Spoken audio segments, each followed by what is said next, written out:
How to use Instagram Live feature on iPhone. First of all, you have to launch the application itself onto your device. Once you open it, all you have to do is swipe towards your right from the home screen or home feed to access the camera panel. Now I'm using Android device, but the app's interface remains the same, either it be on iOS or Android. So you simply have to follow these steps to go live on your iPhone device. Once you open the camera, all you have to do is from this bottom panel, swipe towards your left until you find the live option.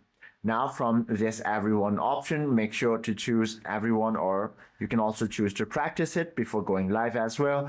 Once you select any of these options, go ahead and tap on this circle icon to stream. Then you can filter the comments by simply holding the comments to pin them and tap the arrows to flip screen and click mic to silence the audio itself. Hope this video helps you out a lot. If you have any questions or queries, please do comment down below.